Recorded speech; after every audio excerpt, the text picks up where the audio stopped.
پھر جب حضور صلی اللہ علیہ وآلہ وسلم نے اللہ تعالیٰ کو گھپ اندھیرے سے نمودار ہوتے ہوئے دیکھا عرش پر، تو پوچھا کہ تو کہاں سے آ رہا ہے، کیونکہ جب وہ اپنی کرسی سے اٹھ کے جاتا ہے تو اندھیرے میں غائب ہو جاتا ہے۔ اب وہ اندھیرا کیا ہے کسی کو نہیں پتا۔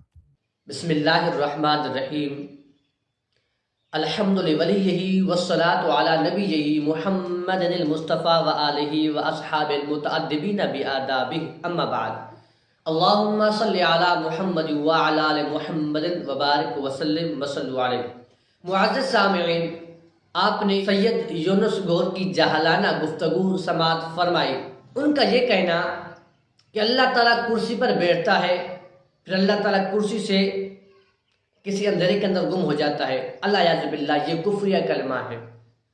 کوئی بندہ ایسا کلمہ کہتا ہے، علماء کرام فرماتے ہیں اسے تجدید نکاح اور دوبارہ کلمہ پڑھنا چاہیے۔ معزز سامعین، علماء کرام، مفتیان کرام اور صوفیاء کرام فرماتے ہیں کوئی بندہ اللہ تعالیٰ کے لیے کسی جگہ کا تعین کرے کہ اللہ تعالیٰ اس جگہ موجود ہے، اس جگہ موجود نہیں، اللہ تعالیٰ یہاں پر ہے تو اللہ تعالیٰ آسمان پر نہیں، اگر اللہ تعالیٰ آسمان پر ہے تو اللہ تعالیٰ زمین پر نہیں، فرماتے ہیں یہ کلمہ کہنا کفر ہے۔ اس بندے کو تجدید نکاح کرنا چاہیے اور دوبارہ کلمہ پڑھنا چاہیے۔ دوسری بات، ان کا یہ کہنا اللہ تعالیٰ کرسی پر بیٹھتا ہے، یہ تو ایک کفر ہے، انہوں نے کفر کیا۔ اللہ تعالیٰ کرسی سے اٹھ کر پھر چلا جاتا ہے، اندھیرے کے اندر گم ہو جاتا ہے۔ اللہ اکبر۔ معزز سامعین، 18 پارہ ہے سورہ نور، اللہ پاک نے فرمایا اللہ نور السماوات والارض، اللہ تعالیٰ آسمانوں کا اور زمین کا نور ہے۔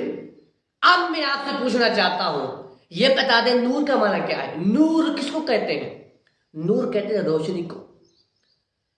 عربی کے اندر لفظ نور، اس کا معنی ہوتے ہیں روشنی۔